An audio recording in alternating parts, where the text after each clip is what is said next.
আসসালামু আলাইকুম। আজ গরম ভাতের সাথে খাওয়ার জন্য বানাচ্ছি দারুণ মজার পাবদা মাছ দিয়ে পালং শাক। নরম পাবদা মাছ আর টাটকা পালং শাকের মিশেলে হবে অসাধারণ স্বাদের একটা ঘরোয়া তরকারি।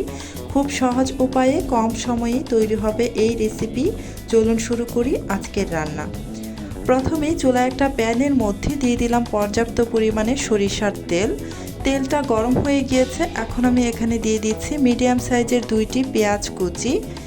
এবার পেঁয়াজ কুচির সাথে দিয়ে দিব বেশ বড় সাইজের একটি পাকা টমেটো কিউব করে কেটে নেওয়া। এখন নাড়াচাড়া করে কিছুক্ষণ ভেজে নেব, হালকা একটু নরম হওয়া পর্যন্ত ভেজে নিতে হবে। তার আগে এখানে আমি স্বাদ অনুযায়ী লবণ দিয়ে দিলাম, এতে করে খুব দ্রুত এগুলো সফট হয়ে যাবে। আবারও নেড়েচেড়ে বেশ কিছুক্ষণ আমি ভেজে নেব।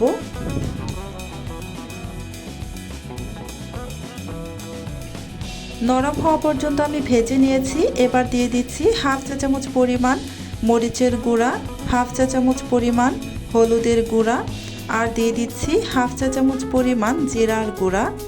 আপনারা চাইলে এখানে আদা রসুনের পেস্ট 1 চা চামচ করে দিয়ে দিতে পারেন, আমি এগুলোকে স্কিপ করেছি। আপনারা চাইলে এখানে অবশ্যই অ্যাড করতে পারেন, তবে গুঁড়া মশলাগুলো দেওয়ার পূর্বে আদা রসুনের পেস্ট দিয়ে কিছুক্ষণ ভেজে কাঁচা ফ্লেভারটা চলে গেলে তারপর গুঁড়া মশলা অ্যাড করে সামান্য একটু পানি দিয়ে ভালোভাবে কষিয়ে নেবেন। আমি সামান্য একটু পানি দিয়ে দিয়েছি।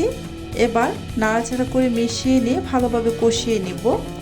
কষিয়ে নেওয়ার জন্য ঢাকনা দিয়ে ঢেকে তারপর জাল করে নিব। চুলার আঁচ মিডিয়ামে রেখে বেশ কিছুক্ষণ সময় আমি কষিয়ে নিয়েছি। এই যে ঢাকনাটা খুলে নিলাম, এখন একটু নাড়াচাড়া করে নিব। এই যে দেখতেই পাচ্ছেন খুব ভালোভাবে কষিয়ে নেওয়া হয়ে গিয়েছে, পানিটা কিন্তু শুকিয়ে এসেছে আর তেলটা ছেড়ে দিয়েছে। অবশ্যই এই মশলাটাকে বেশ ভালোভাবে কষিয়ে নেবেন, এতে করে এই রান্নার টেস্ট দ্বিগুণ পরিমাণে বেড়ে যাবে। আমি বেশ কিছুক্ষণ সময় নিয়ে ধৈর্য ধরে মশলাটাকে কষিয়ে নিয়েছি খুব ভালোভাবে। এখন আমি এই কষানো মশলার মধ্যে দিয়ে দিব পাবদা মাছ। আমি এখানে 4টি পাবদা মাছ দিয়ে দিচ্ছি। মাছগুলোকে আগে থেকে ধুয়ে পরিষ্কার করে তারপর এই যে এখন আমি দিয়ে দিলাম। মাছগুলো দেওয়ার পর নাড়াচাড়া করে মশলার সাথে ভালোভাবে মিশিয়ে নেব। এই মাছগুলো বেশ নরম, তাই খুব বেশিক্ষণ সময় ধরে রান্না করা লাগবে না, মানে কষানো লাগবে না। কিছুক্ষণ কষিয়ে নিয়ে তারপর এখানে আমি পালং শাক অ্যাড করে নেব। মাছগুলো দেওয়ার সাথে সাথে নেড়ে চেড়ে মিশিয়ে নেবেন। কিছুক্ষণ পর যদি নেড়ে মিশাতে যান তাহলে কিন্তু মাছগুলো ভেঙে যেতে পারে। এবার এখানে সামান্য একটু পানি দিয়ে দিলাম। পানিটা দিয়ে আবারও হালকা হাতে একটু নেড়ে দিচ্ছি।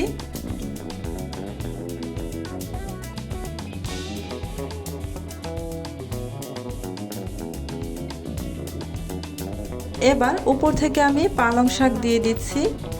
আমি এখানে 1 আটি পরিমাণ পালং শাক খুব ভালোভাবে বেছে পরিষ্কার করে তারপর ছোট ছোট করে কেটে ধুয়ে পরিষ্কার করে নিয়েছি। পালং শাকগুলো দেওয়ার পর হালকা হাতে একটু নেড়ে মিশিয়ে নিব।